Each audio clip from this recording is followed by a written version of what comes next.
Once again, we thank each and every one of you individually and all of you together collectively for the co-creation of this interaction and the opportunity for this transmission at this time. We will begin this transmission by reminding each and every one of you that it is titled Masks. We will be doing this part of the transmission in the beginning a little bit differently than we've ever done before. It will be a little unusual, but it will be for the purpose of more clearly illustrating the concept that we will be sharing with you today. So, Nania, you have something that you can bring up? I do. All right.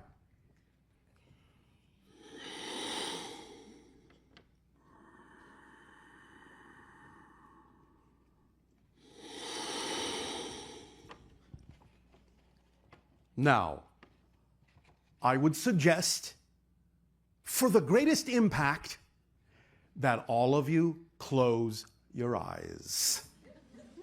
And I will tell you when to open them. So, eyes closed.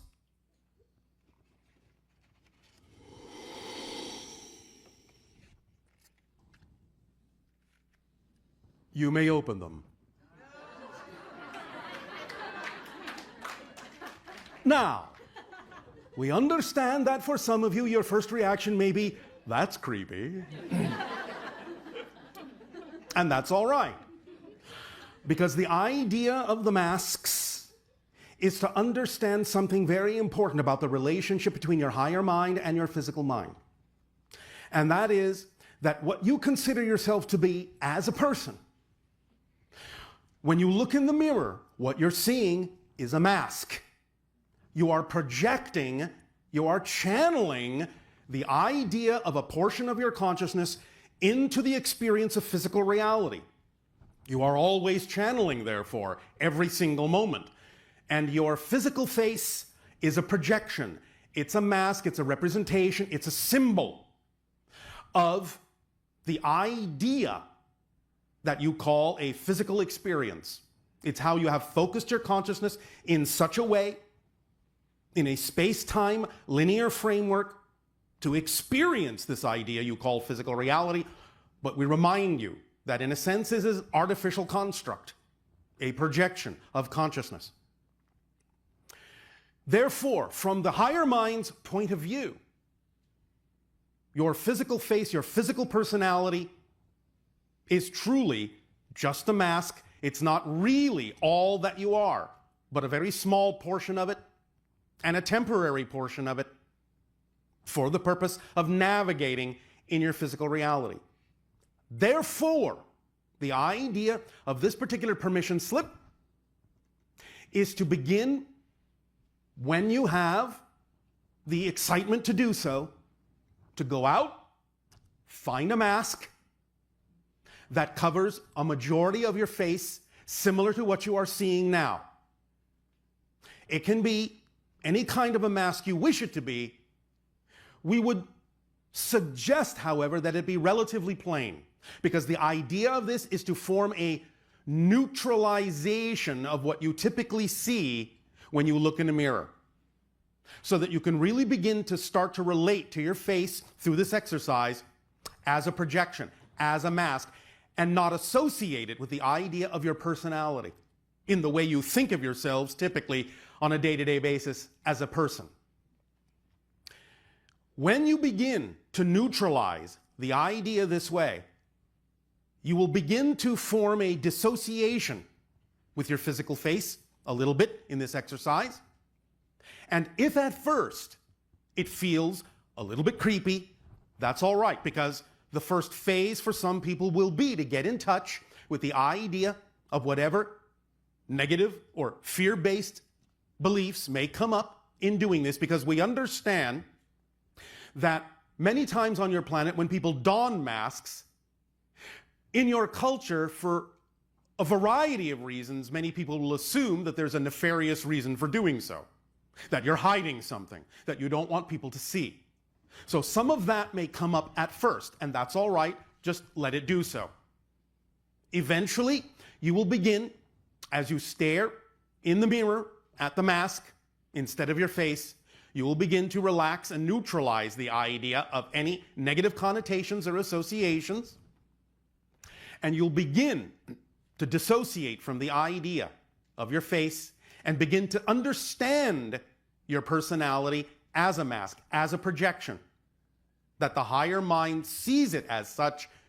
And you can begin then by creating that dissociation, by creating a disfamiliarity.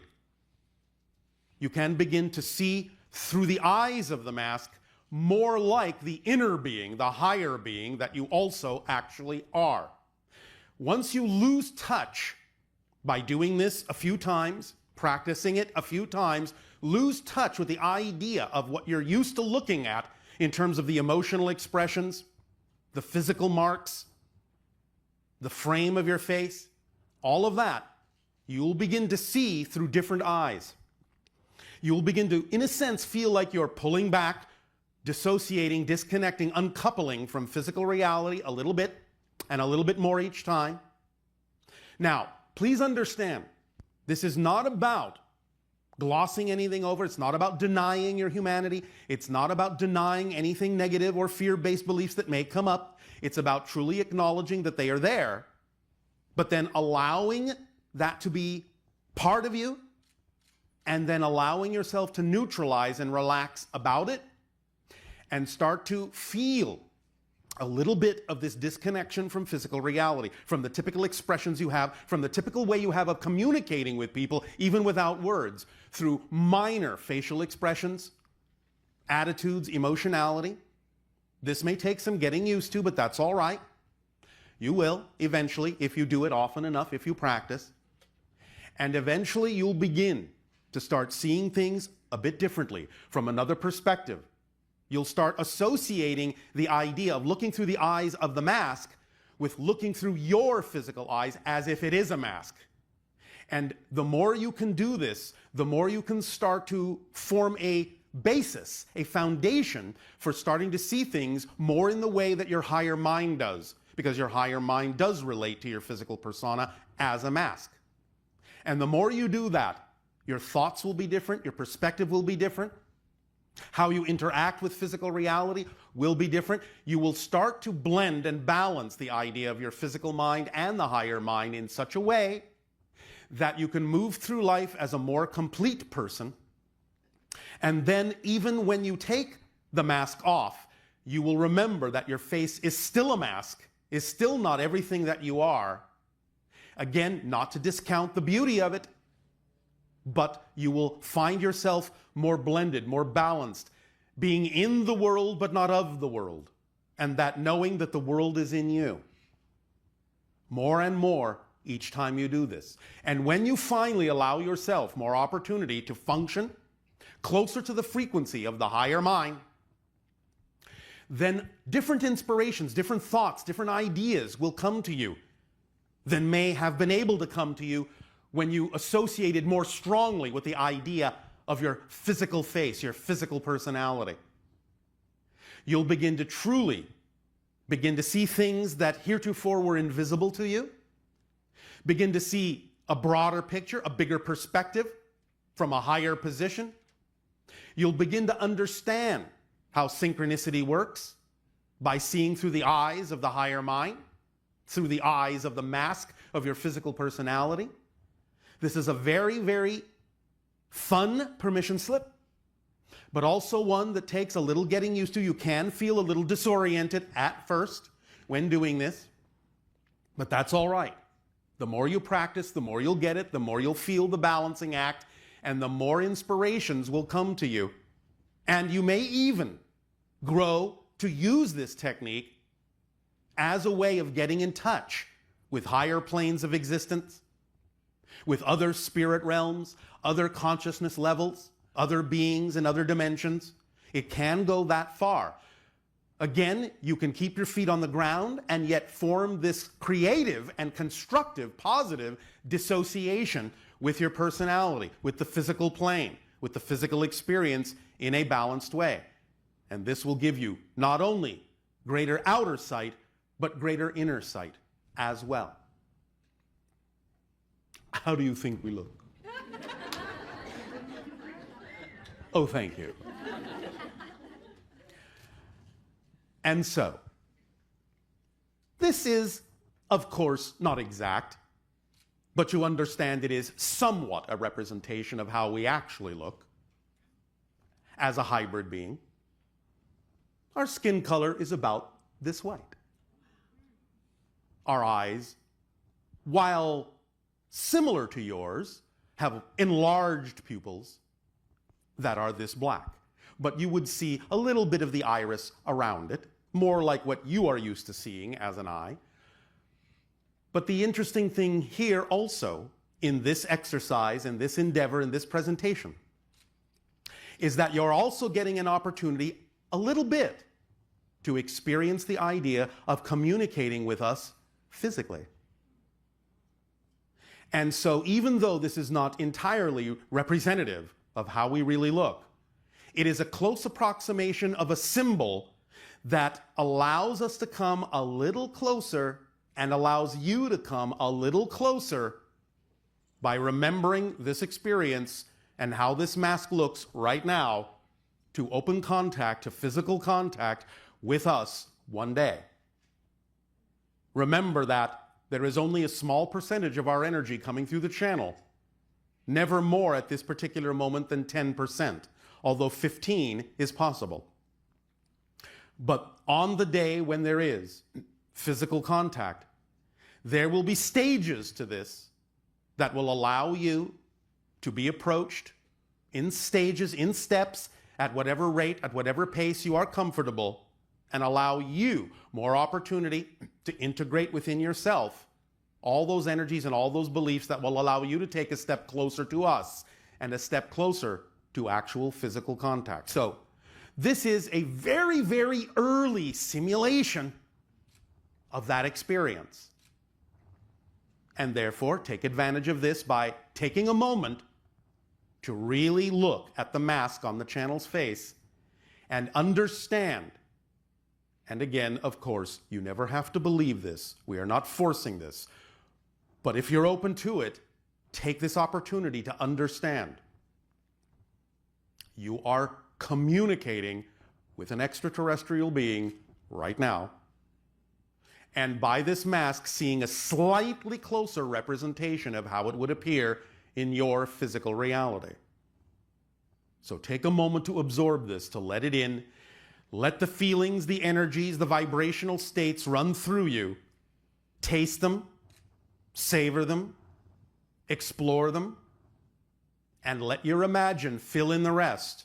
And imagine that we are, in fact, sitting right in front of you, physically, having this conversation in what you would consider to be a normal fashion, a normal everyday thing, that you can interact with us in this way, in your reality that is no longer the reality you used to be in, but a new reality, a link, a bridge, a third reality, different than mine, different than yours, a meeting place in which we can exchange more deeply, more concretely,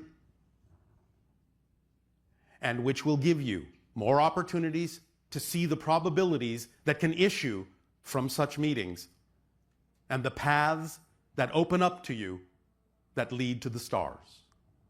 So we thank you for this opportunity of allowing us to present this symbol to you, to give you an opportunity to understand how to come a little bit closer to us without freaking out. Does this help you? So find a mask, do the exercise if you wish, every day if you wish, see what happens, bit by bit, take your time, no rush, no hurry. When you feel a little disoriented, that's all right. Slow down, take a breath. You will start to feel the dissociation in time.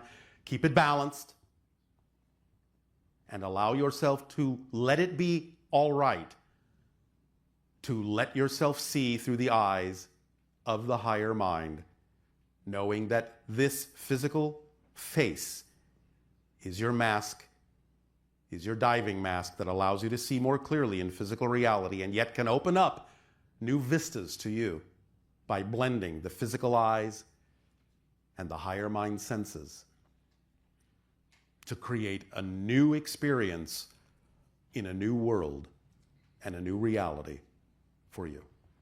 So we thank you. Nania, Yes. would you like to take back the mask? Okay.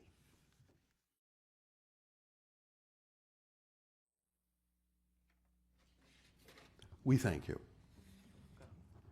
And now the more familiar face of the channel sits before you and allows us to move forward in this exchange. And in return for the gift you have given us, we ask you now, how may we be of service to you with your questions and your dialogues? Please proceed as you wish. Hello, Bashar. And to you, good day. It's a true honor to speak with you. And for us as well. I have so many questions, but the one that keeps coming to me now is, where are the closest extraterrestrial bases close to this Earth? And There are some on the Earth, you know. okay, that's pretty close. Yes, it is. There are some in various places that you would call relatively remote. There are some under the ocean floor, so relatively close. Yes. And do we, as the U.S. or the world, have bases off this planet? No, not in the way that you mean it. However, there have been a few individuals that have had the opportunity to visit some of the bases that some extraterrestrials have off your planet. Okay. But the bases were not made by you. Okay. Excellent. Does that help you? Oh, very much. All right. Anything else? Sure. You're sure you're sure? I have one more question, All right. if I may, Of course. beyond that one. Yes.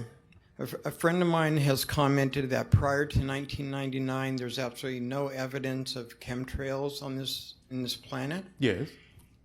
To those who say the chemtrails are kind of bullshit, excuse me. Oh, that's all right. We understand the terminology. So is there something we as general humans are supposed to be doing about these chemtrails, or just looking at them and saying, oh, gee, another day of deep breathing, thank you? Oh, all right. Well, it would probably be advantageous to your health to not do them. You see, the idea in general that was begun is there was a recognition that by putting certain kinds of particulates in your atmosphere, you could, in a sense, moderate the different changes going on within your climate. Do you understand me so far? Yes. However, what would have actually been effective is if the particles would have been gold rather than the particles that you're using, which are relatively toxic. Yes. But since in your economic system, gold seems so valuable to you, you weren't really about to do that.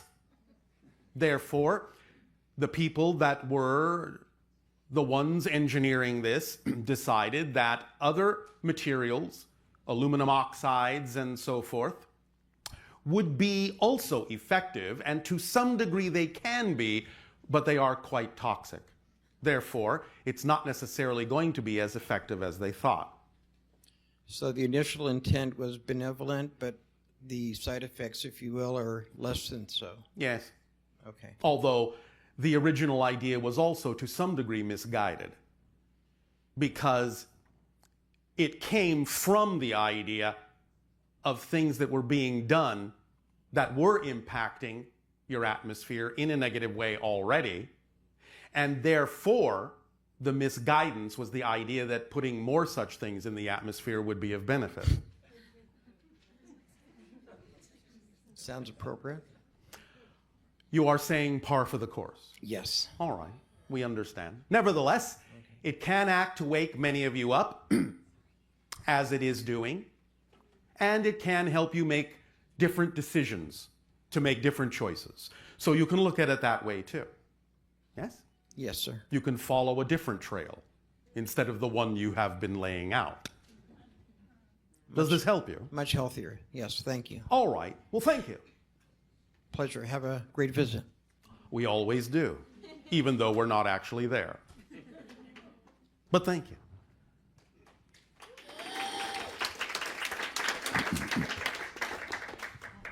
Hi, Bashar. And to you, good day. So grateful to be here. Thank you. All right. It's nice to meet you. You as well. Where are you located? Where's your ship at? It is above the area you call Sedona. Okay. Thank you. And I have a question about certain pitches I've been hearing in my ears. Yes.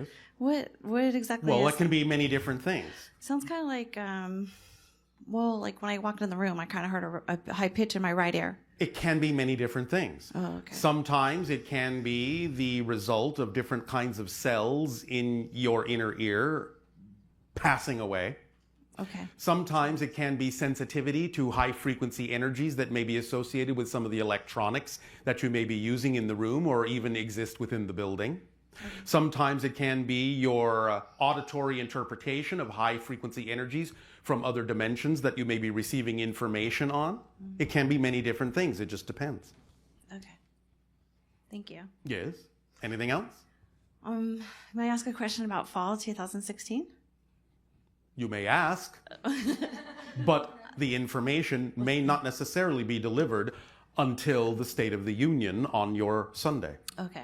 All right. Well, thank you so much. You are welcome so much.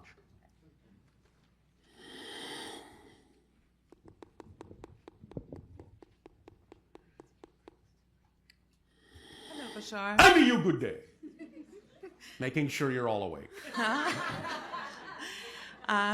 I have a question. I've had this for the past 30-some years. Oh, how exciting. Early 1980s. Why you've been holding on to it for so long instead of answering? I have been asking, but I have never had an answer. Oh, all right. What is your question? Early 1980s, there was a physical being outside my window, which was not from this dimension or from Earth. Yes, well, that's not the only time. You just don't remember the other ones. Actually, I remember few of them. All right, but not all of them. Okay. So I wanted to see what was the message behind that being's visitation. It freaked me out, as you were saying earlier. All right. But you are part of what is called the hybridization agenda. Do you understand this? It's not very clear. Are you somewhat familiar with the idea that has been typically on your planet called alien abduction? Yes. All right. Are you familiar with the idea that in those experiences, genetic material is often taken and blended with that particular species and yours to create hybrid beings? Yes. Then you are familiar with the hybridization agenda. Okay. And therefore, one of the races created through that hybridization agenda is our species, and there are others.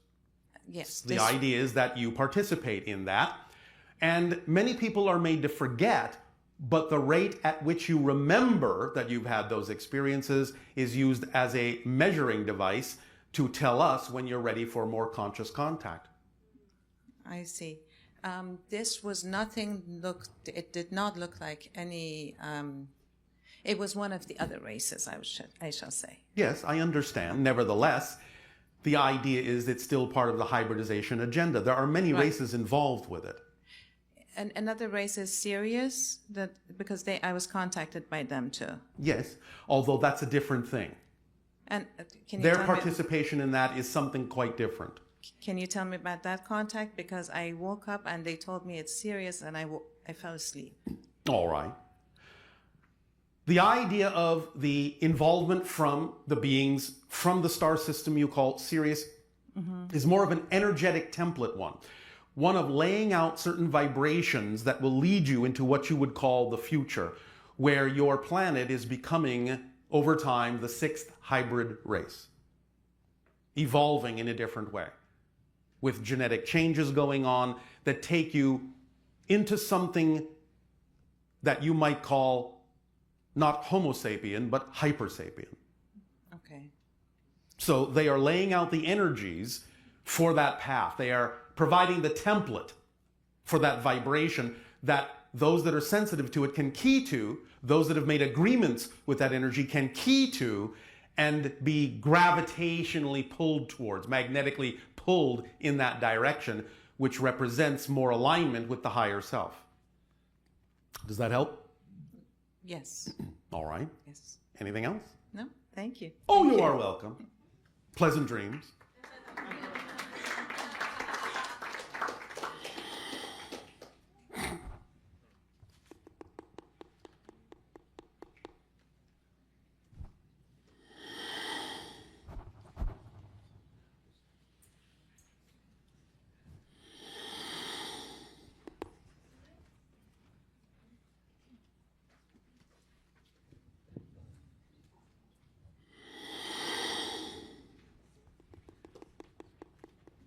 Hello, Bashar.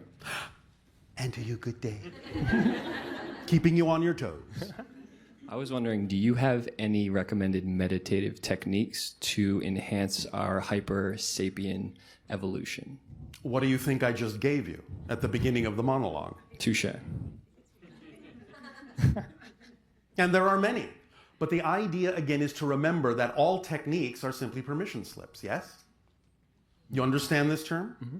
Yes. So whatever you are attracted to, you're attracted to it because at that moment, that's the one that will work best for you according to the belief systems you're holding on to. So you are all more than capable of attracting to yourself whatever permission slip, whatever tool, technique, information, knowledge, object, ritual, what have you, will work best for you at that moment to allow you to give yourself permission to go into the state that is most representative of your preferred self. That's what permission slips do. So it's up to you to decide what works for you.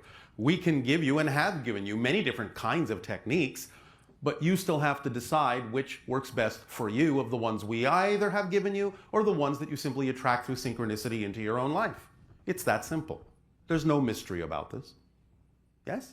Yes, thank you. And so, anything else? I have one more. I was wondering, would this be a similar case of what you just said to helping aid the vibrational frequency of people that you are surrounded by if you find them on a different path of evolution? Yes, because by acting as an example, by living in the state you prefer, you provide them an opportunity at least to see that they could choose that for themselves as well. Not that they have to, but at least you can provide an opportunity and an example which otherwise might not be in their reality.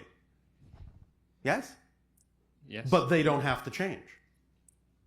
That's your part of the job, is to be okay with the idea that they may not accept the vibration that you're showing them. Yes? Are you okay with that? Yep. All right. And if you don't mind, I have one more question. I don't mind. Do you have a favorite style of music or a favorite band in our three-dimensional reality? Our music on our planet is, to your ears, relatively simplistic and would probably be most closely associated with certain kinds of indigenous tribal styles of music, or that which you would call sort of Zen music.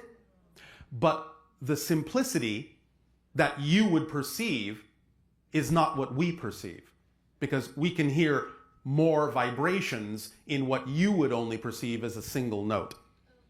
So to us, it's richly complex, whereas to you, it might sound very simple, although it is structured mostly along patterns of three. Does this help you? Yes. All right. I'm very appreciative. Thank you. Yes.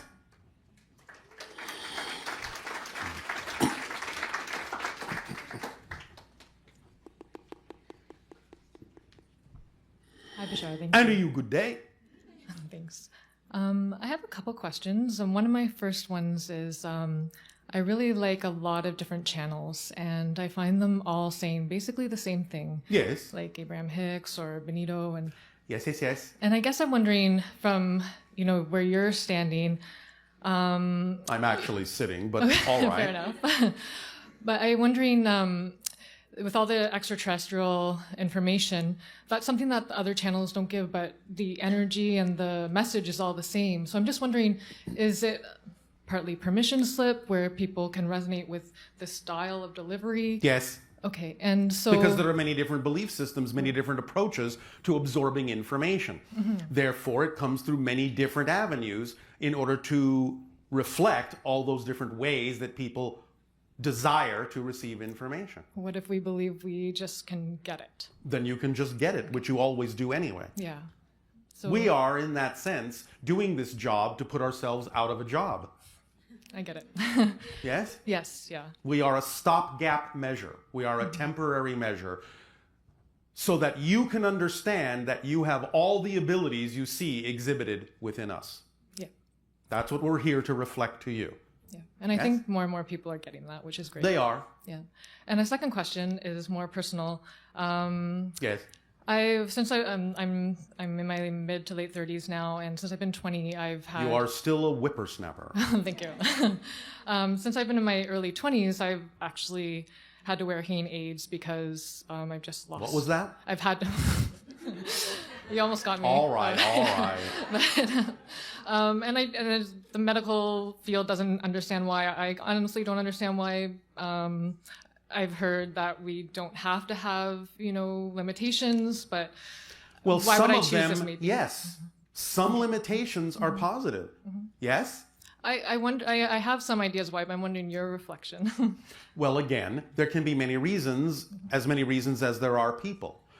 The idea can be as simple as many people may choose to appear to limit or restrict some of their senses because it gives them an opportunity to look and hear more inwardly than outwardly. Yeah. It allows them to focus on things they may otherwise not have focused on because they would have been distracted. Do you understand? Yep. Now, it doesn't mean you have to do it that way, but that may be one of the reasons why you chose that. To get yourself to a certain point so that you know that you wouldn't be distracted and that you would get there. But once you understand you have the ability to do that without necessarily imposing those limitations, if that was the reason that you imposed the limitation, then you may be able to let that go because you will no longer be distracted because you've had enough practice focusing where you really preferred to focus. Makes sense. And thank you for mirroring what I was wondering about and thinking inherently. And yeah, I've always wondered if it was because it allows me to be more sensitive to other energies, Yes, other ways it can. of perceiving. So, Yes. And looking for other kind of ways to pick up information. Yes. Anytime you allow what is to be okay, then you will actually use it up faster if that's at all probable. And things can change more quickly. It's only when you're not okay with what's happening that you actually make things take longer to change. Right. Because you're resisting what has been brought to you in your reality that you need to look at, that is there to serve you in a positive way if you allow it to. And by refusing to acknowledge that it has anything at all to do with what your reality is supposed to be like, you're actually resisting what's there and not using it in a positive way. Therefore, it'll stick around until you do.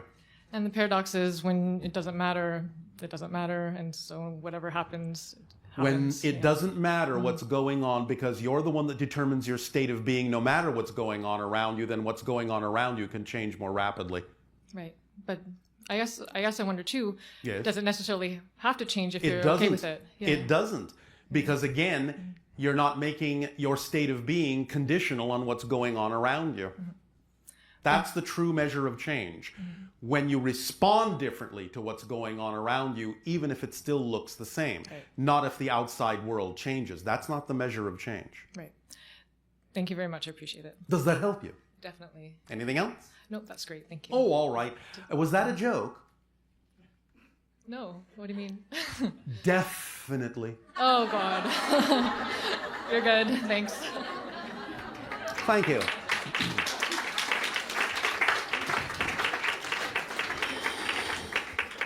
Hello, Bashar. And a you good day. I have a question, and so there are a lot of parallel realities. There's an infinite number of parallel Yes, realities. yes. I suppose that's a lot.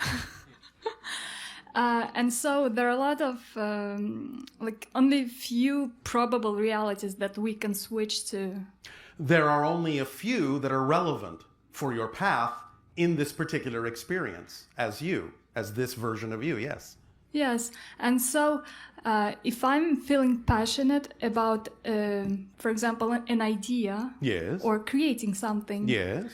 and Yes. So I'm using my imagination to get Yes. into this one of these realities, which is probable, perhaps.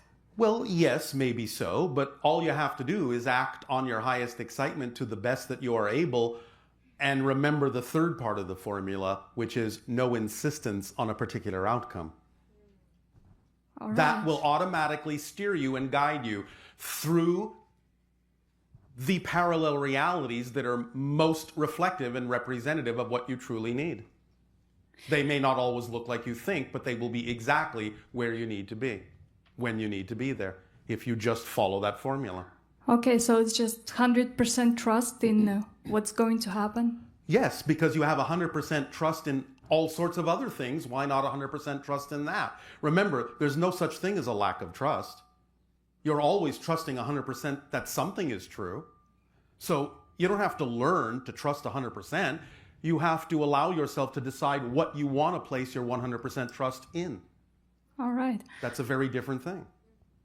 But how does imagination play into this? Imagination can bring you representations and symbols like visualizations of what may be symbolically representative of the appropriate state of being. And then when you're in the appropriate state of being, once the vision and the imagination has done its job, drop the picture. Stay in the state of being. Let the picture that needs to manifest instead of insisting that the picture that created the state of being is the best possible way it could manifest. It might sometimes be, but it might not be. So if you understand that the picture that your imagination brought you gets you in the proper state of excitement, if you understand that that picture can actually function as a limitation, you would drop it and let what really needs to happen, happen. Because it might be many, many magnitudes better than your physical mind was capable of imagining. Okay, so how do I know when to drop it and when to keep the picture? When you feel most excited, when you're at that fever pitch of passion, that image, that imagination, that symbol, that reality in your mind, that picture, that visualization, when it brings you to the peak of passion, yes, this would be the ideal state of being. This picture is perfectly representative of that right now, and you feel completely and utterly pumped up about it. Drop it and go on about your business and give it no more thought. But stay in that state. All right. And act from that state. And by being in that state, it will attract the opportunities synchronistically that you need to act on. Just keep acting on the thing that contains even just a tiny bit more excitement than any other option. Take it a step at a time. Keep following that thread of excitement, and you will always wind up exactly where you need to be, when you need to be there. You will always be supported in that. You will always be given the opportunity to see how it connects to everything else. It will be the driving engine. It will be the reflective mirror. It will be everything you need it to be, and it will leave nothing out. It is complete as a kit. Complete. Okay. That's how it works. Does this help you? Yes. So wrap your mind around it. Make it true for you. Act that way in that energy, and you will see that reality cannot contradict you. It doesn't have a mind of its own. You're the one that decides what is true for you. And when you come from that state and act from that state in all the things you do, then not because you need it to, but because you simply are choosing that state, your reality will begin to reflect it. All right. It's that simple. Just make sure you never need to make it conditional that it must change. Do you understand? Yes. And it will change. Yes. Does that make sense? It You does. have to use the power of paradox. Yes. That's the fulcrum point of creation, the power of paradox. Everything in creation is based on that. All right. Does that help you? Yeah, it does. Thank you. And I have one more kind of all right. statement. Yes. All right. So I'm very excited to be here, Oh, all right. and it feels unreal. And in a sense, it is. Because physical reality isn't real. Yeah, and I came from another continent Oh, all to right. talk to you. I came from another planet. But you're not entirely here. But you're not entirely here. Not entirely, no. Neither are you entirely here. Because most of all of you still exists on higher planes. This physical persona is about as much of you as your little fingernail is to your body. Okay. Yes? Yes. In fact, actually, this physical persona is as much of you as a subatomic particle is to the rest of your body. In fact, this physical persona is about as much of you as the smallest subatomic particle is to the entirety of creation. Well, nice to know, at least have an idea how small I am. And yet, you are also all that is, and once again, paradox rears its mysterious head. Yeah, it's this and that. Yes, this and that. Not this or that. Yeah. This and that. And last thing, so I... Oh, another last thing. All right. It's amazing how many last things you people have. Yeah, it's this and that. So I don't always follow my passion. Why not? Not that you have to, but why not? Well, I restrict myself. Why? Because... Yes. What reasons do you create to not be the you are? I must like it. I guess so. You must think you're getting something out of doing that. So you must have a belief that it serves you to not be yourself. Find the belief if you wish to, identify it, and as soon as you do, if it's truly out of alignment with who you are, it will all of a sudden seem either nonsensical, illogical, or irrelevant. And if it does, it's gone. If it doesn't seem irrelevant, you'll still use it for whatever purposes you have designed yourself to use it. So I've been trying to find this belief for a very long time. And Oh, it just really? does... It's right there, look. It's very tiny, so perhaps you missed it, but it's right there. Well, I don't see it. Ah, there's none. You don't see it? No. No? Come look. Come closer, look. It's right there. Come on, come closer, look. Come on. Move over, look. It's right there. I'm pointing right at it. Are you looking? Yes. Oh, now it's over there again. It's an elusive little thing, isn't it? Yes, it But you is. see, that's the tricks of the negative belief. They like to hide, so you won't change them. And therefore, they're giving you reasons to not change them. And therefore, by giving you those reasons distract you, and they can continue to hide. But if you really, really, really want to know what it is, go looking a little bit more deeply within yourself, and don't be afraid to. Nothing you can ever discover that is negative within you will actually ever be true. Do you follow me? Yes. Nothing will ever actually be true. It will be true that you may have the negative belief, but whatever the negative belief is telling you about yourself will never actually be true.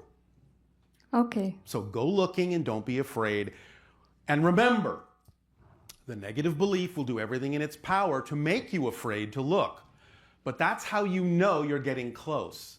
The more fear you feel about finding that negative belief, the closer you are, because then the negative belief has to use every single trick in the book and all of its power to make you afraid to find it. So the more fear you feel, the closer you are to breaking free from it.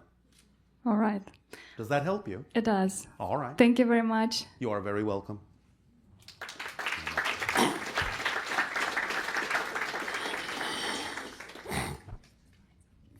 Hello, Bashar. And to you, good day. Thank you. I have a question. Wait for your technology. How can you see? Speak up and be bold so that all may hear what you have to share. Okay. I have a question about Agarthans. About Agarthans, the beings that they live. Agartha. Yes. All right. Yes. Agartha. Okay. And I'm just trying to understand, because I know they're physical beings and they live in like different dimensions and different like. Many different kinds of beings live in different dimensions. What do you wish to understand about this? I want to understand that, because I was at the other workshop here and you told us that this earth is not hollow. But Not physically, no. physically. Okay. Not physically. People that have had the experience of imagining that the earth is hollow have simply walked through a vortex and wound up in another dimension that they assume actually exists physically within your earth, but it doesn't. They've actually been transported to another dimension. Oh. Oh. Okay, because I was reading a book that it was saying like some of like human beings like us have already visited them inside the earth. But again, it's not literal. Oh. It's another dimension that overlaps your reality in a way that makes it appear as if you're still inside your physical earth, but you're not. We're not. You've Okay. shifted to another reality that you interpret as being physically inside your planet. But in terms of your dimension physically, your earth is not physically hollow that way. It's not. Okay. No, it's not. Because like in my meditation, I can connect with them. I Yes. have done healing Yes. with their help. I ask their help. That's they help fine. me. But all you're doing is shifting your vibration to make the connection to their dimensional frequency, which has nothing at all to do with your physical reality. Okay, so in this physical reality, Yes. I can never live with them, right? Because They're it's not in your physical world, no. Okay. But you can shift into another dimension.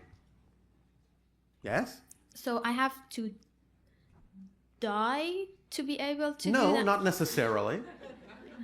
The idea is, if it is relevant for you to do so in this life, you can shift your frequency so that you start existing in a different dimensional plane. Remember, everything is here and now. Everything is overlapping. Everything is actually in one spot and exists in one moment. The only reason you don't see it all is because everything exists at a different frequency rate, so they interpenetrate each other in a way where one is invisible to the other until you make an energy shift that is reflective of that reality in much the same way that you have to change a channel on your TV set in order to see a different program because it operates on a different frequency than the program you were watching a moment ago. But they're all there at once. Yes? Yes. Same idea. All the realities are right here, right now, all happening all at once. But you will only see the reality that you are tuned to vibrationally. But if you make a vibrational shift, you will start to experience other realities if that's relevant for you in this particular life. Oh, so how could I know if, because it's You really... can know if it's relevant by acting on your highest excitement to the best that you are able with no insistence on a particular outcome. And if it's relevant, then it will automatically happen at the right place at the right time. If it doesn't happen in your lifetime, it wasn't relevant. Okay. It's that simple. Nevertheless, remember, you're still getting something out of this experience. Remember that when we talk about the idea of acting on your highest excitement, whatever form that excitement might come in at any given moment, just because it comes in a particular form doesn't mean it has to come to fruition or manifest in that form. Sometimes things excite you just to get you to move, just to get you to do something so that the thing that actually needs to happen can happen more easily. So never assume that when some particular thing excites you, that thing actually has to work all the way out or play all the way out. It may not. But in getting you to explore this idea, it's getting you to explore the idea of shifting your energies, changing your energies, matching frequencies of other dimensional consciousness. And that in and of itself might be the reason, whether you ever actually wind up in that particular dimension or not. It will give you an ability to stretch your senses and receive information from other beings and other consciousnesses in other dimensions. It doesn't necessarily have to play out physically. Does this make some sense? Yes. Does this help you? Yes. All Thank right. you. You're welcome.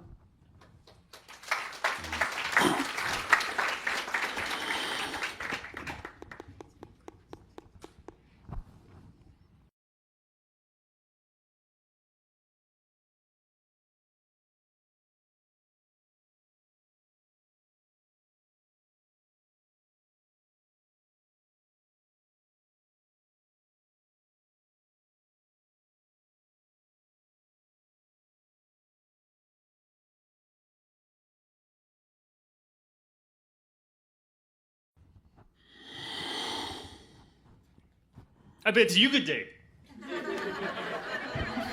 And you as well. Thank you. Are thoughts scalar waves? Thoughts can create a type of scalar wave, but they are not themselves scalar waves, fundamentally. Okay.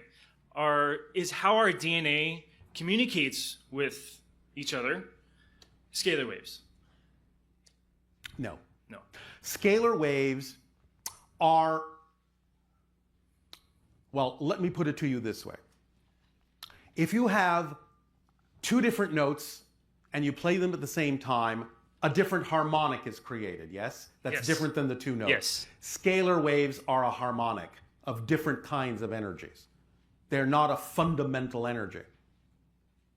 Therefore, the energy vibrations and resonances and frequencies of energy that DNA might use to communicate and thoughts might operate on can create harmonics that can result in scalar waves, but scalar waves are not the fundamental medium.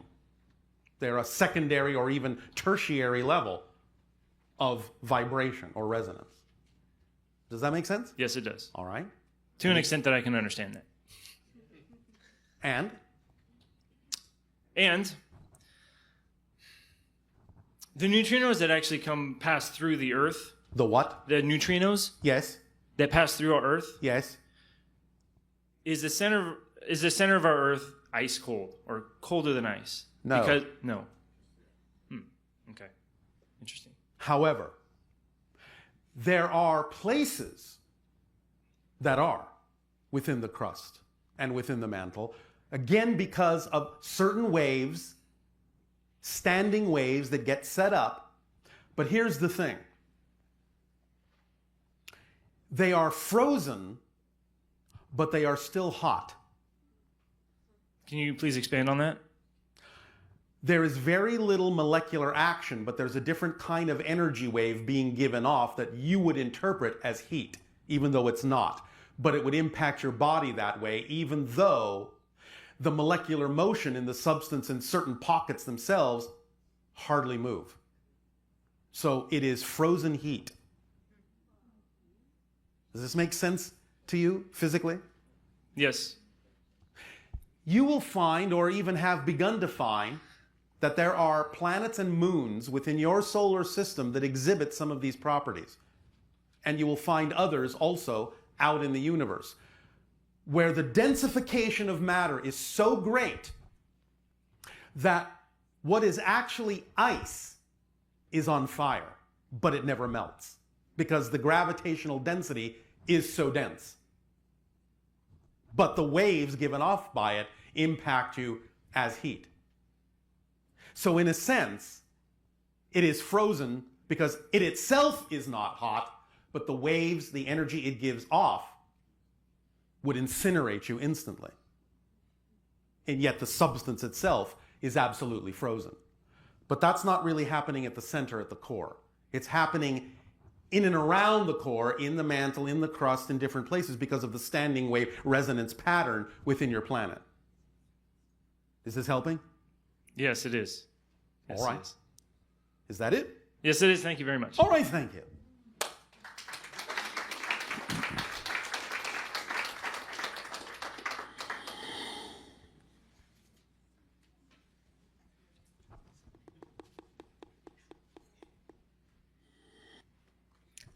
Hi, Bashar. Anna, you good day. I'm a minister of a church. Oh, all right.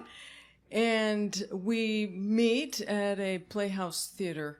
And so there are times when they have plays that can be kind of dark.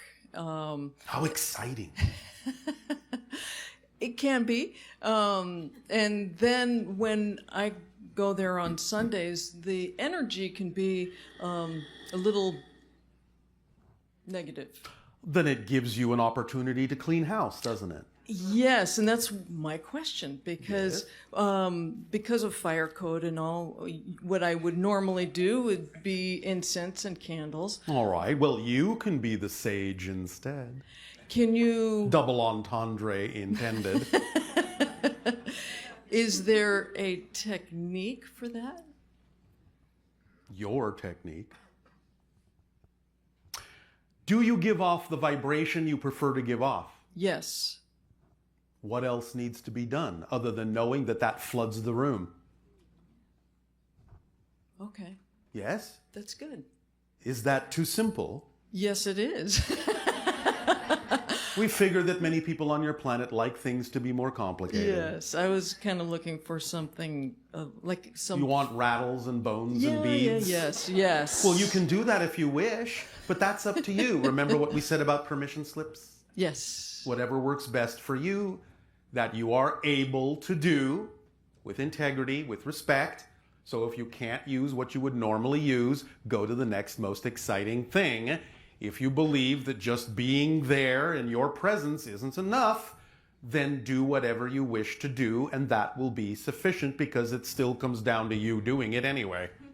That's true. I know, that's why I said it.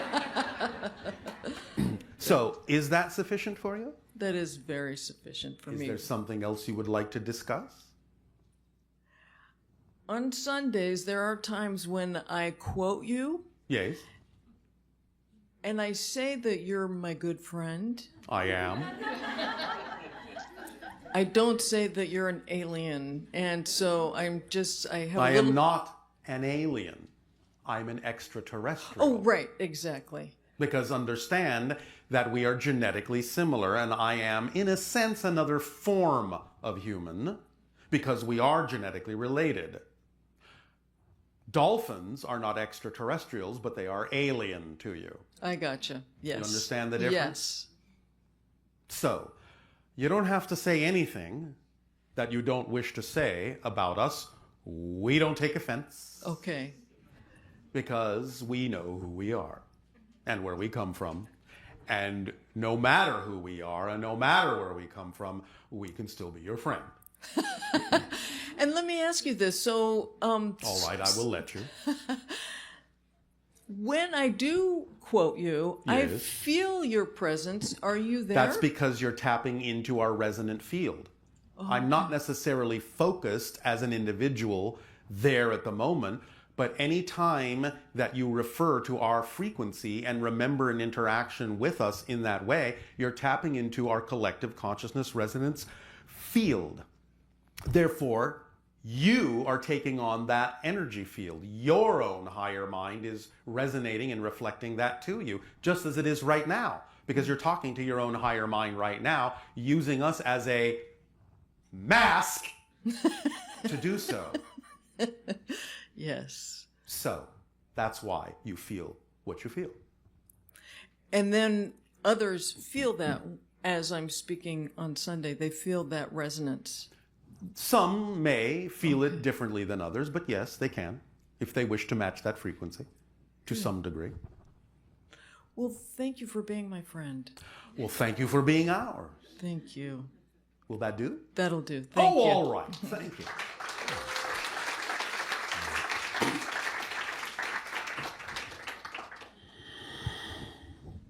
We are friend to all, master of none. Hello, Bashar. And you, good day. Well, I have a similar story to a previous lady that came up here. How synchronous of you. Yeah, but it's not exactly the same thing. We understand it never will be. Yeah. Well, also since I was a child, I've experienced what has been medically termed sleep paralysis. I see. And I'm sure you've probably heard of this. Yes. Where we see shadowy figures. Yes. Yes. The paralysis, not always, but the paralysis is usually representative of the idea of being shifted slightly out of phase with your typical physical dimensional reality in order to interact with those beings. And by being shifted slightly out of phase with your physical reality, you no longer quite understand exactly how to move. Yes. And therefore, that results in what you experience as paralysis. Correct. And the thing is, I've experienced it for so long, I've learned to snap out of the paralysis to some point. That can be learned. Yes. And I feel like I've learned to keep the channel open longer. All right, very good. To a point where I see these shadows continuously, even after I wake up. Yes, and eventually they can become more solid than shadows. Yes. And when you are ready. from what I have at first I was very scared, of course. Yes. We understand. And I've done research on this, and from what you're telling me, I've heard the similar details before. Yes. And I've learned to overcome the fear when I have these feelings. Yes. So now they come into they seem like aurora now, where instead of shadowy figures, at one point I actually even saw a shadowy figure that looked just like myself, staring down at me. Well, and in a sense it was. Yes. A reflection of you from another reality. Remember that a lot of the encounters that people on your planet have are with other versions of yourself, so that you do feel some connection. Yes, so that you start to remember that you're actually participating on many different levels, not just from the physical level.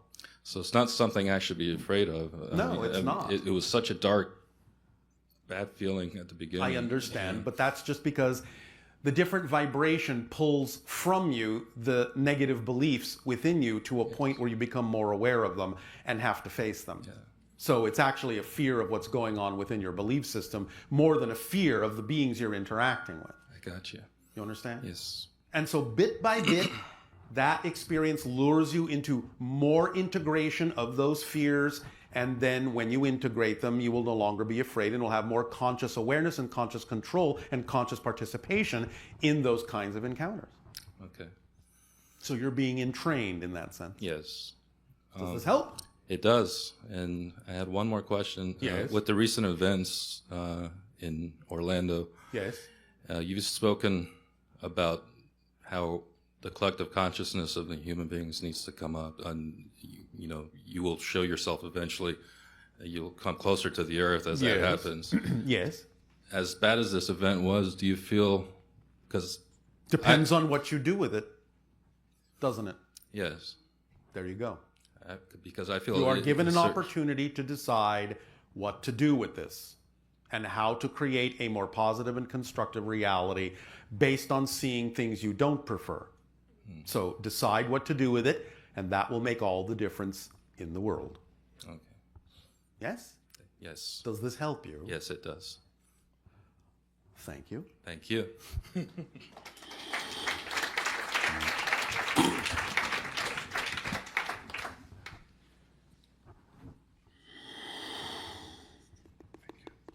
Hello, Bashar. And a you good day.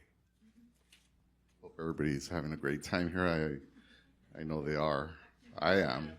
So thank you, Bashar. Thank you for being here through Darryl. All right. It is our pleasure and our excitement. So Bashar, yes. I've been listening to you for a few years. Oh, all right. I've been listening to myself for a lot longer, but go ahead. And one thing that I pay attention to is when you describe how you see reality, yes, how you experience it. And yes. And I learn a lot from that. Oh, all right. Thank you. So do we. In one of your descriptions of how you perceive your reality, you had said that you don't do anything that's meaningless. Well, nothing is meaningless in that sense, except that everything is neutral to begin with and without meaning, but you give it the meaning. So we don't do anything that is not in alignment with the meaning we prefer, is what is being said. Does that make sense? Yes. Everything is already without meaning, so we choose the meanings we prefer.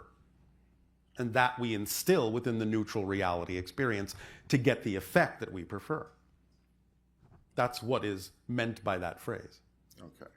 And that's a great tool that I've implemented over time. Yes. Every now and then I fall short of doing that completely. Oh, all right. Is that exciting for you? Sometimes it brings up anxiety. And then you get to face the negative beliefs that generate it. And yes. Isn't that exciting? That is, especially once I get through them, yes. Why isn't it exciting in the process? Because anxiety doesn't feel good. So what?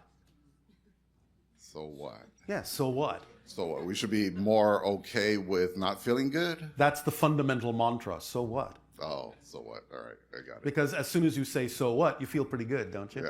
Yeah, very good. You let it go, yes. Two-word transformation tool. So when you look at us, yes, do you see us doing meaningless things? No, never. Never. But we see you doing things that are not the meaning you prefer. As we have often said, watching many of you is like watching a 7-foot-tall person attempting to stuff themselves into a 1-foot square box. It's actually quite humorous. And challenging. Sometimes, yes. And possibly impossible. It's probably impossible as well. In a sense. Yeah. Although you will create it to seem very possible, which is why you make the attempt. All right. And therefore you give us hours of enjoyment. The masters. Days and months and years of enjoyment. Centuries and millennia of enjoyment. We carry that title, the Masters of Limitation, with Yes, pride. you do. Yes, okay. Carry it with pride. Yeah. Yes? Even if we do something that we don't see as having meaning. It's not so much that. You do things you do prefer, you do things you don't prefer.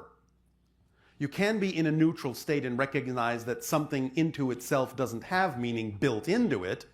But when you take an action, it's based on the fact that you've given something a meaning. Otherwise, no action would be taken. Make sense? Yes. So the idea is to be aware of what meaning you're giving something, and that's what determines the effect you get out of it. As soon as we observe what we're doing, yes, and we apply a meaning, a different meaning than the second before we didn't apply, then you'll get a different effect entirely. It changes instantly? Well, that depends on the belief system and what kind of process you believe you need to go through. It can change instantly. It doesn't always, because you may have beliefs or a need to actually go through a process to witness the change, so it may have more meaning for you. Okay. Does that help? Yes, thank you. Anything else? Yes. The movie that's going to come out, that Darryl produced. Yes. Is that going to give us permission to expect contact? It is a first contact tool. Therefore, what you get out of it that is in alignment with the vibration of contact itself can aid and assist in accelerating the idea of contact. This is a common thing that is done in every civilization we make contact with. There is in some way, shape, or form, in some form that is relevant to the society, a first contact tool that can aid and assist in the acceleration of contact. This is one such tool. So when you align with the vibration and absorb the vibration of the experience of engaging with that tool, it can aid and assist in accelerating the experience of contact for those who do so. That's how it's designed. And those that have no desire to follow along the parallel reality will not experience that. Okay, great. Does that help? Yes. Well, thank you. I have one more. Oh, all right. One last one. Okay. Just a personal thing. Yes. Oh, one moment. Okay. Are you a person? Yes, I am. Then every question you've asked is personal. Has been personal.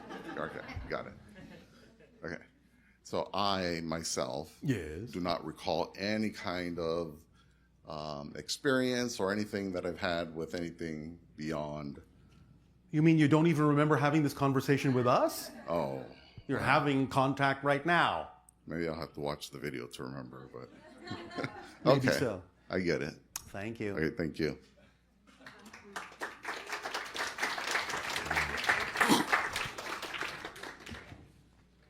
Remember the mask. You are having contact right now. And it's happening on many different levels, many of which you can't even perceive. But they will, in a sense, if you wish them to, sink into your consciousness in a way that when you remember seeing the mask on the channel's face, it may trigger some things.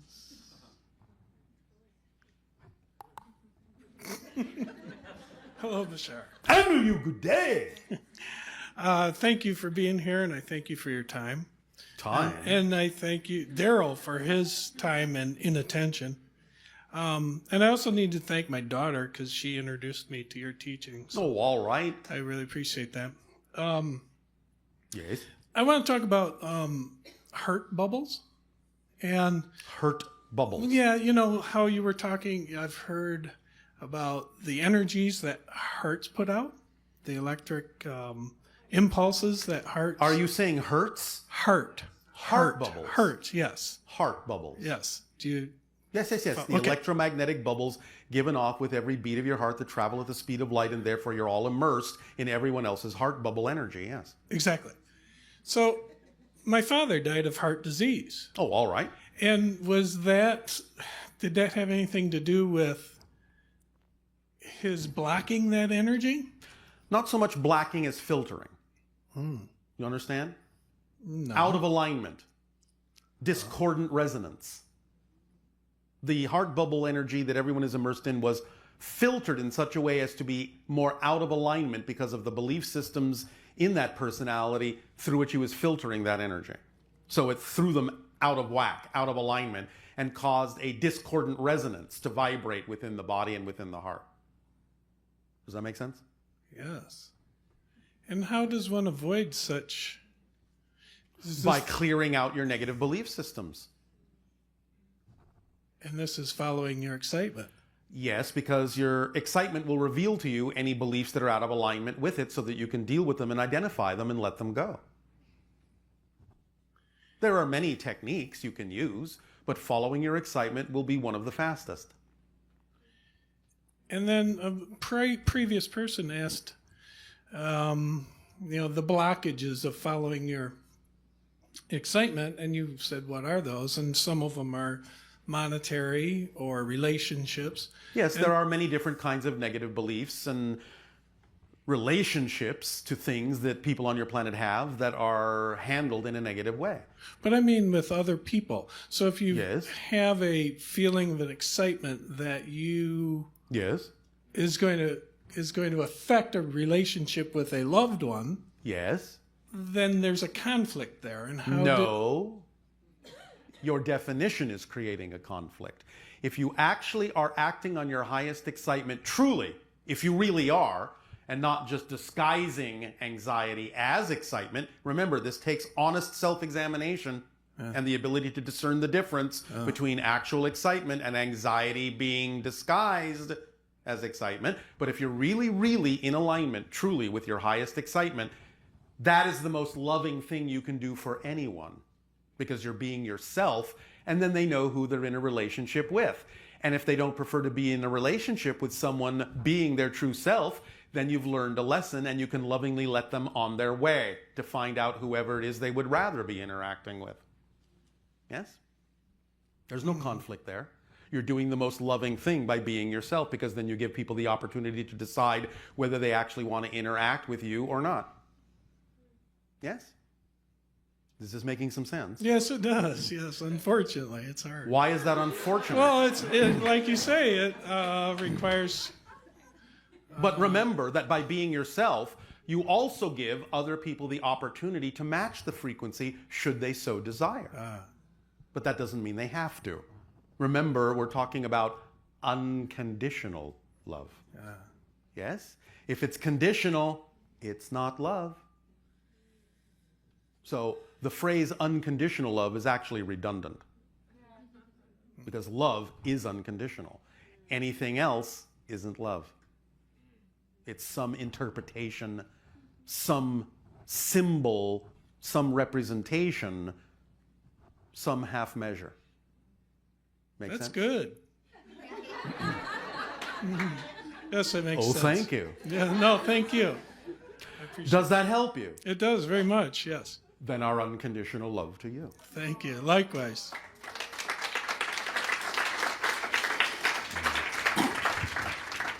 Oh, all right. Our unconditional love to you all. Hi, Bashar. And to you, good day. I am so grateful that you're here with me right now. You've been one of the greatest inspirations. Our deepest gratitude to you as well. It is one of my highest excitements to heal acne and digestive issues I've been dealing with. And All right, to provide the atmosphere, environment, and resonance to allow people to match that frequency so they may heal themselves is what we know you meant. Can you give me advice on how to do that for myself? Because I've tried a bunch of different modalities and still have Go to someone like you.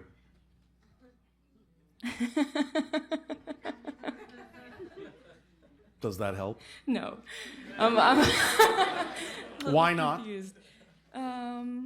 Why are you unwilling to go to someone like you when you are willing to have people come to you? Oh. Do you have an answer? I love you, and I think you're right. I know. Yeah. That's why I said it. Okay. So what's your hesitation? You don't have to talk about it now if you don't want to, but it would serve you to do so. So up to you. You know, I just get frustrated sometimes because I feel like I know what I have to do and I don't want to do it. Because what are you afraid of? What are you afraid will happen if you do? Be the best version of myself ever. And you're afraid of that. Why? Come on. It's right on the tip of your brain. I guess because... You guess? You don't have to guess. What are you afraid will happen? What definition do you have about being your full self that makes you hesitate? Maybe you don't have an accurate definition of what that means, and that's what's making you hesitate. Yeah, I guess I'm a little nervous and scared to do that too and be Because that. what do you think will happen if you do? I'm not sure. I guess Will you be stoned to death?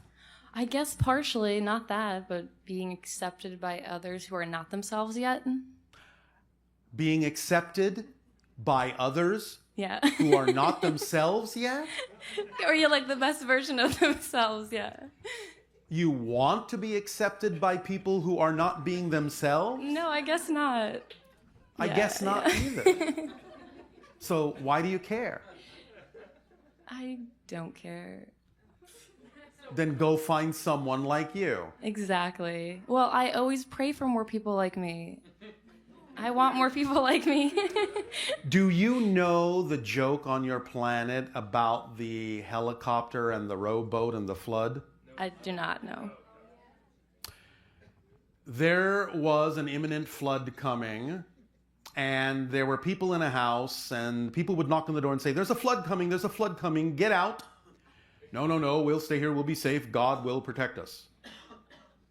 And the floodwaters came, and they got up on the roof of the house, and a boat came along and said, get in the boat, we'll take you to safety. No, no, no, we're staying with our home, God will protect us. And the waters kept rising, and a helicopter flew by and said, jump up, the waters are almost above your head, we'll save you, we'll take you to safety. No, no, no, we're staying with our house, God will protect us. The waters rose, and they drowned, and they died, and they went to heaven, and they said when they met God, why didn't you protect us? Why didn't you save us? God said, I sent you people, I sent you a boat, I sent you a helicopter, what do you want? So the idea is you can pray and pray and pray and pray, but if you don't do, it amounts not to much. So pray for people, fine, but go and do something about meeting them. Take an action. Action is prayer in its purest form. Yes? Yes. All right. Yes. So remember, prayer in a sense is gratitude for what already is, not what you want, what you already have. And by being in a state of gratitude, you're in a state of grace. And by being in a state of grace, you act the prayer. You are the prayer through your actions, and that's what makes the difference. Does that help you? That does. Thank you. Thank you.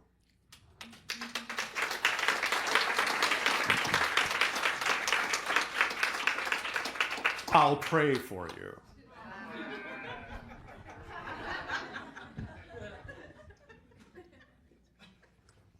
Hello, Bashar. And to you, good day.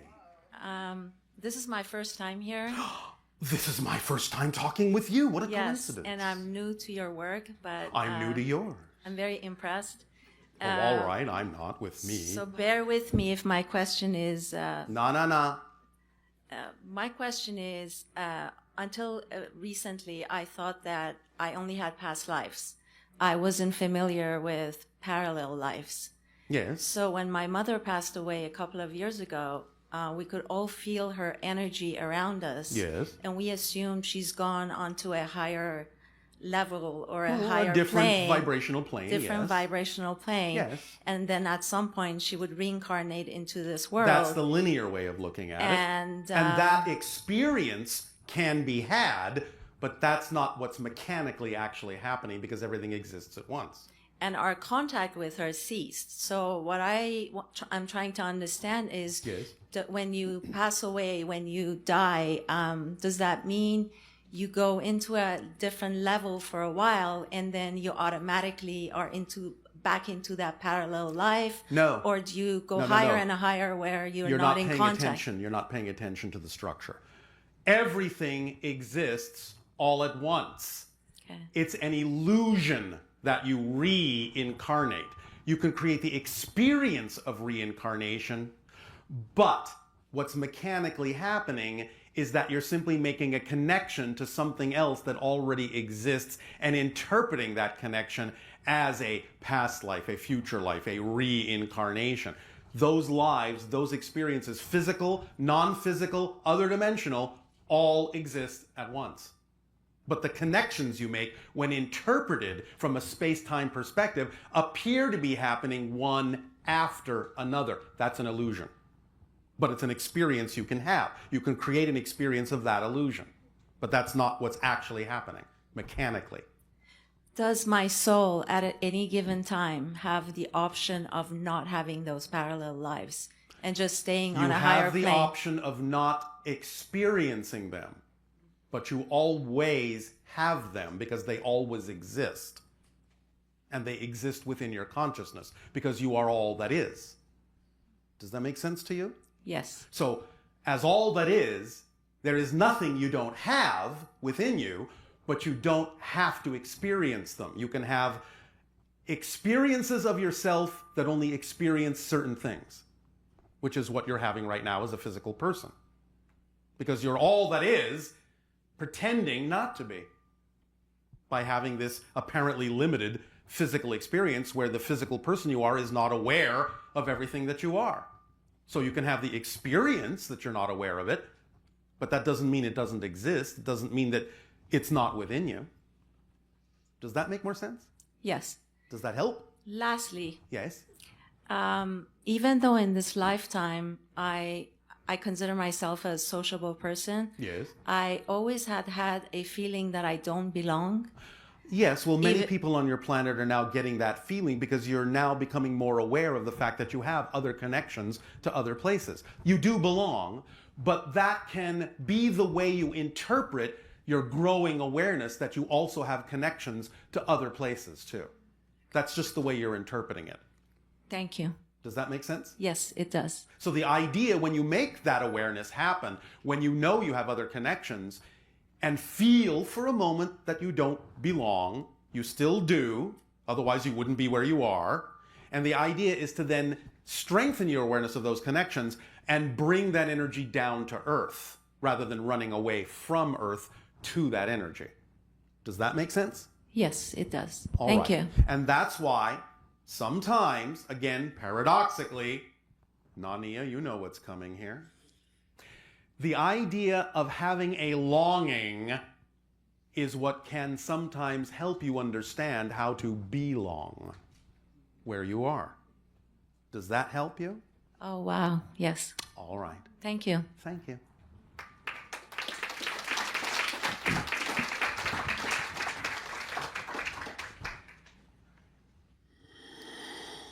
Hello, Tadeo. Nania. Just a couple of questions from our Ustream listeners. Yes. The first one is the person asks, I can't bring myself to be okay with war, discrimination, and things like that. Nobody ever said you had to be okay with it. The idea is to recognize that you might not prefer that. That's fine. But you can still use your recognition that you don't prefer it in a positive way and create something beneficial from your relationship to it.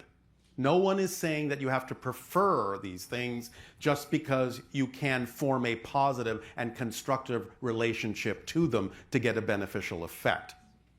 One doesn't necessarily lead to the other. Yeah, it's interesting because the person says that, does that mean that more of that stuff is invited into my reality because I can't accept that it exists? Yes. Because you're operating on a level of energy that is resistant to what is, instead of using it in a positive way.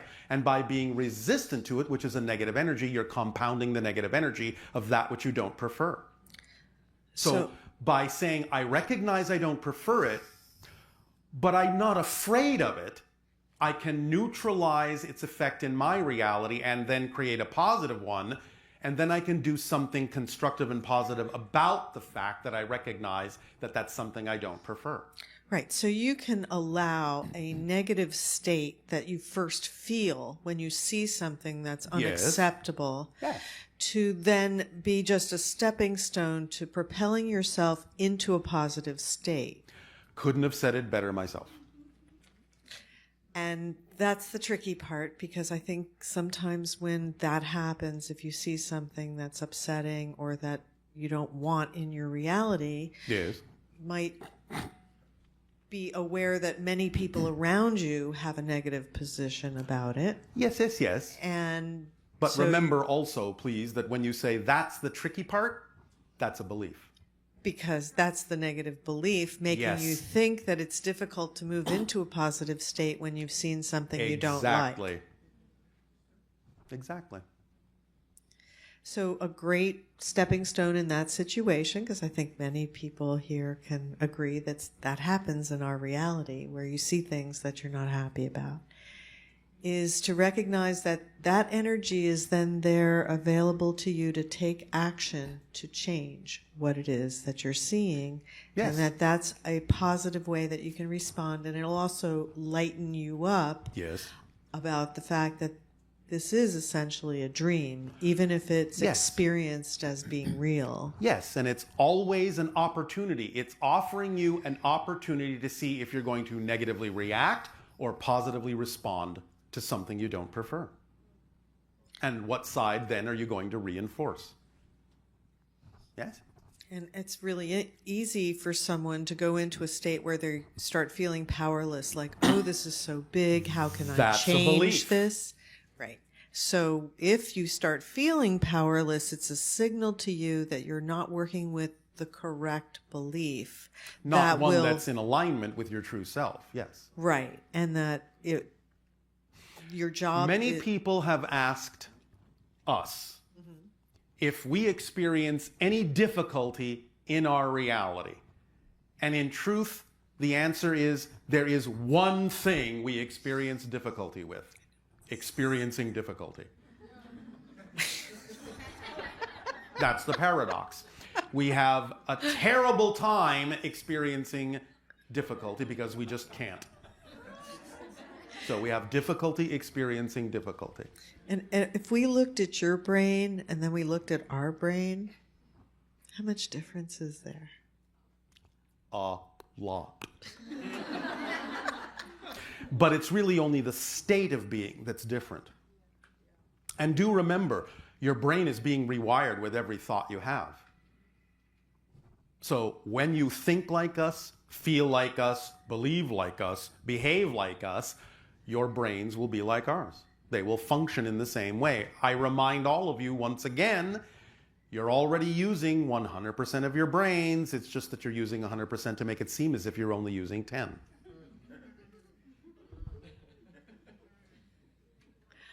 And so, is there another question? There is.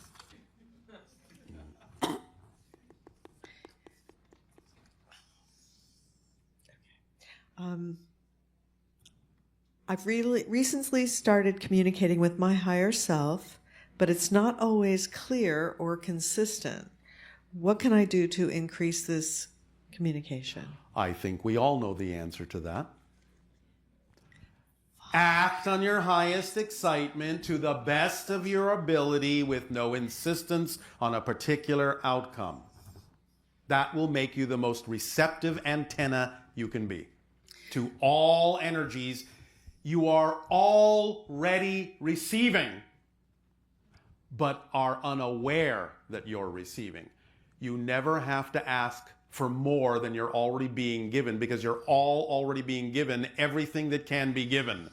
If it doesn't feel like that, it's because you are not paying attention, not because you're not being given what you need. So the more you act on your excitement, the more you become your true self, the more sensitive you are to higher frequency energies, the more you'll become aware of the fact of what's already being sent to you from many different sources, more than even just your higher mind. You're always being given guidance. You're always being given love. You are always being given information. Once you know that, you will see that you have everything you need. But you have to become aware of that. You don't have to ask for it. It's already there. You just have to become aware that it's there. Make sense? Yes, and I've noticed over the years that you're very consistent. And and that's very similar to the higher mind. Yes. And I believe what this individual was saying is that maybe in the beginning, when you're first actively becoming aware that you're communicating with your higher mind, yes, and you're learning that portion of your own consciousness, yes, it might be helpful to like play games with it. Yes. Or permission slips. You know, and even listening to the information that you provide is so similar to the higher mind that it is the higher mind. Remember, you're just using us as a mask. That's the point of this entire transmission, masks. You're using us as a mask to talk to your own higher mind. We're happy to participate, and we are involved, but this information is from your own higher minds. So it's really fun to talk to you, and that Therefore, makes fun to talk to your higher mind. And I know a lot of times people like to listen to what you're saying over and over again, and it is sort of a training to, or an end training or something. Your higher mind is a party. Don't be left out. Join the party. Your higher mind is an ecstatic celebration. Give in. And dive in. Well, anything else?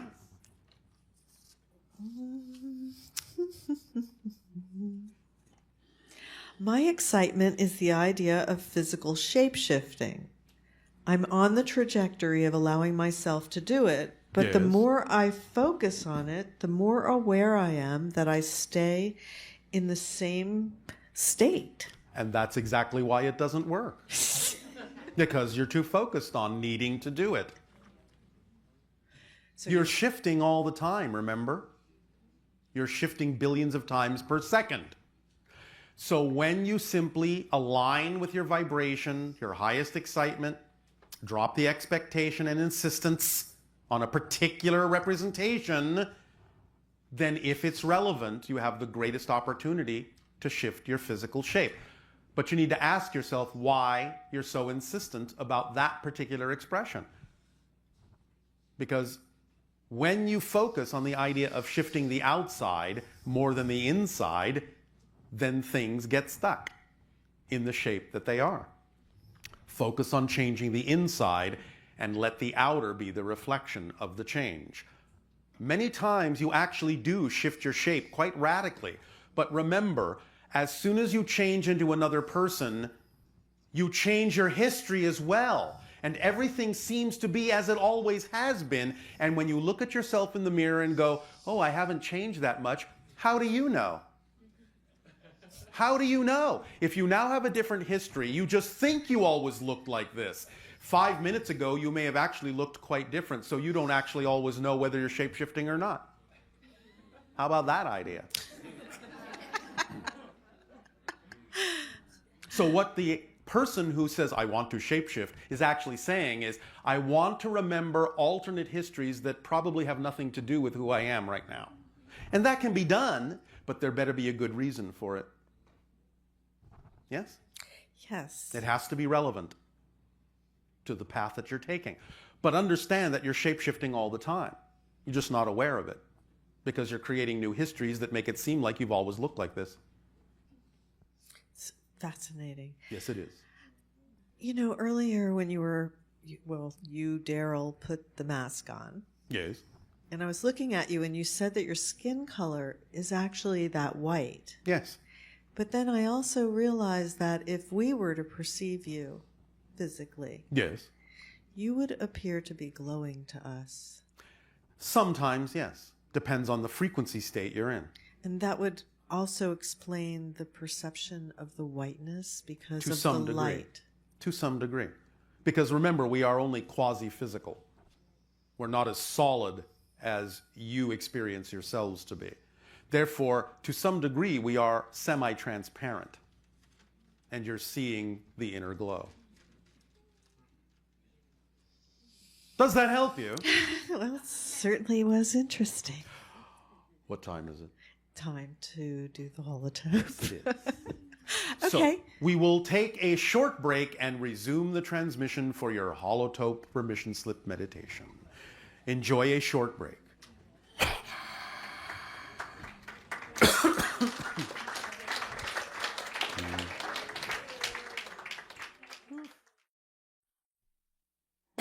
It'll say, let us continue the transmission in the following way. All of you allow yourselves to become very relaxed. Take a deep breath in and let it out. Take another deep breath in and let it out. And once more, take a deep breath in and hold it, hold it, hold it, and blow it out. Allow yourselves to continue to breathe deeply, easily, in a relaxed manner, gently letting go of all concerns and just be here now. While your house lights dim, your music and holotope lights slowly come up, allow yourself to drift into the dream of this particular permission slip experience by focusing on the holotope, eyes open, letting all of the vibrations of the colors sink deeply within your consciousness, all the shapes and forms floating in your eyes before you, the mirror reflection of your higher mind, the mirror reflection of all the different masks that you express in life. Remember that each and every one of you has many aspects to your personality, many multiple personality aspects, each of which is unto itself autonomous and real and connected to another aspect of the all that is that you are. And this you are capable of doing, shifting between all these different personas, all these different masks, because your persona is a mask, which is why the shifts can occur. Because there is nothing permanent in that sense about you, except your indestructible core. Everything else is a projection, a disguise, a perspective, a point of view, an idea, an experience, another personality. And as you gaze upon the holotope through the eyes of the mask that you are, seeing all the little shapes around the center radiating outward, each as its own mask, its own idea, its own perspective. It reinforces the constant change that you take yourself through, shifting through billions and billions of parallel reality versions of yourself per second, slipping through time and space as time and space slips through you. Allow yourself to let the idea of your personality begin to dissolve, begin to fade, begin to drift away. You are simply the neutral mask.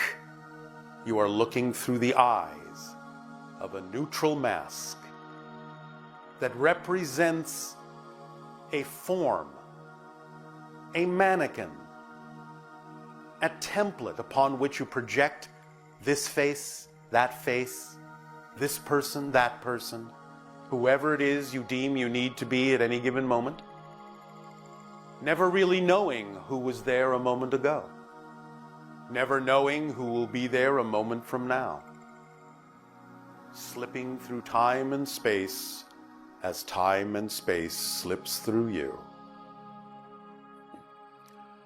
Allowing yourself to honor and acknowledge each and every personality mask that you may bring forth for whatever purpose, whatever exchange, whatever relationship, whatever reason, whatever encounter you may deem is necessary for you in this moment, brings forth different masks, different aspects of the total you.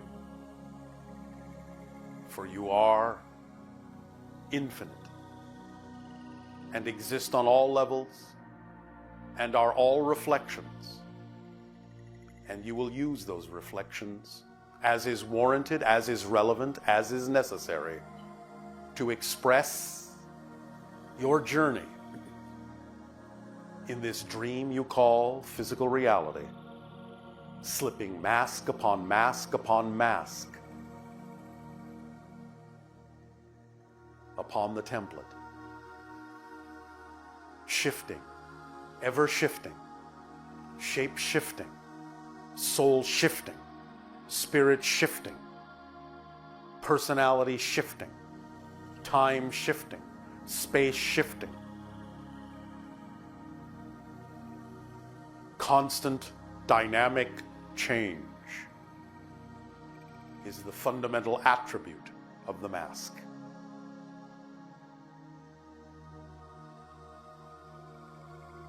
It is ephemeral. It is smoke and mirrors. It is a specter, a ghost, insubstantial, a reflection, a shadow, a play of light. And yet, it reflects the substance of your very being.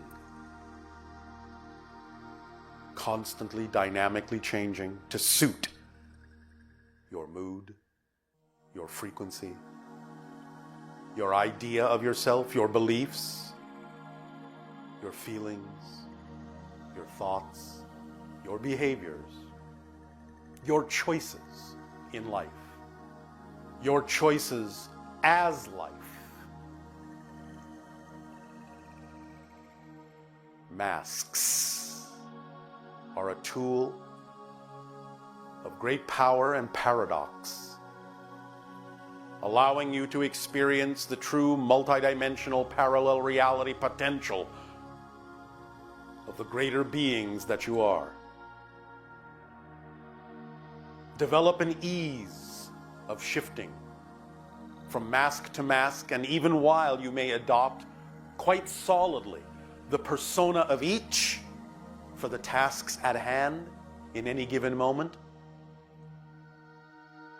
they are nevertheless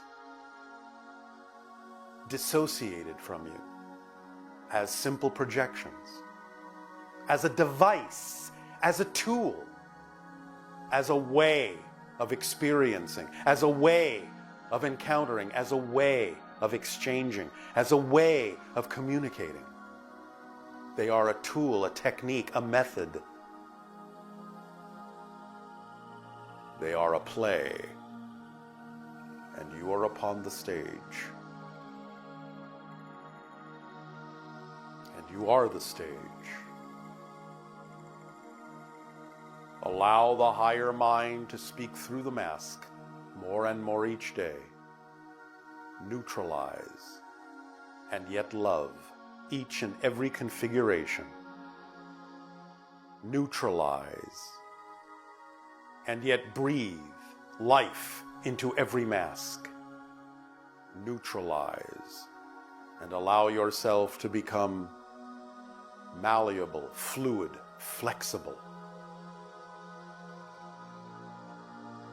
And in every moment that you crystallize a mask, so in the next do you dissolve it in the crucible of your consciousness. For it is but a temporary shadow of your greater being. Allow the higher mind to see through the eyes of the mask you consider your personality to be. Use the permission slip and neutralize, and allow yourselves to begin to feel and think and see as the higher mind does, to know and to be inspired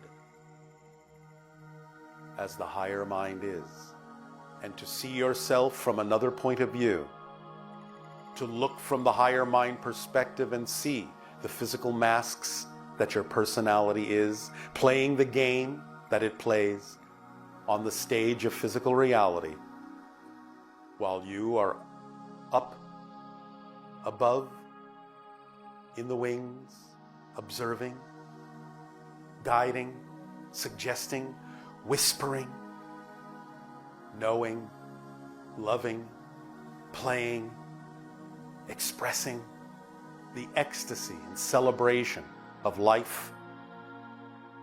You are at the masquerade ball of the higher mind, for that is what physical reality is. And each of you carries within you the information that others need. And so they present to you their masks as you present to them yours. And even while you play the game that the masks are real, the higher mind knows that they are simple projections. They are conveniences, yet you give them meaning as a form of communication, one to the other, a whole other level of language in the masks you consider your personas to be. For this is a language of the higher mind, the shifting masks that are presented moment to moment. See them as an animation, as a communication, as a language that leads back to the higher mind and its knowledge of itself in all the ways it can be expressed. And for each occasion, a new mask. Yet all the masks are part of you. All the masks are the masks of all that is, experiencing and expressing itself in all the ways it can, in all the reflections that exist within it. Breathe through the mask, in and out. Breathe life into it, and allow it to serve its simple purpose of expression and communication and state of being, and allow it to shift and change naturally, automatically, effortlessly, organically.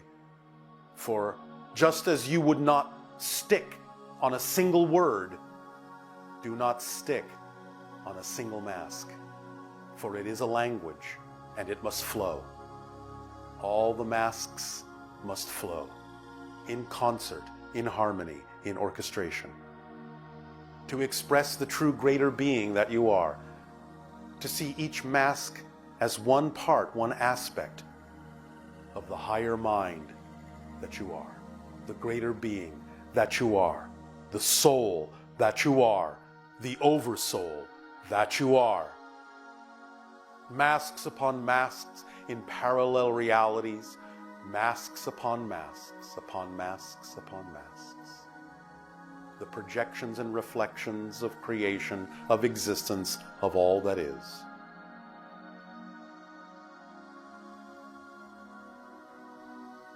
Neutralize and harmonize with your higher minds, for that is who you are. And this is but a dream and a whisper that echoes in eternity, in the mind of all that is, in the heart of all that is, in the soul of all that is. Breathe it in and let it out. Breathe it in and let it out. Breathe it in and hold it, and hold it, and hold it. And blow into your atmosphere the crystallization and the fluidity that allows the masks to shift naturally, in perfect timing and in perfect harmony, as a whole being of physical and higher mind walk through life.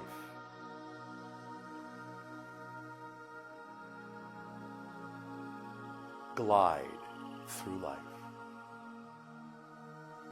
Float, sail, act, be, do. For you are the spark of life behind the mask. See that in the infinite mirror before you. Know that to be true. And live that in all ways that are true for you. Breathe easily, gently. Allow your lights and your music to dim and soften, but they will always play within you and resonate as different notes, which are the different masks, the different vibrations of all that is, playing that song throughout your soul. Song of unconditional love, the song of existence itself. Be at peace. Our unconditional love to you all. Drift in the dream and awaken into a new dream every moment of your being. Sweet dreams to you all.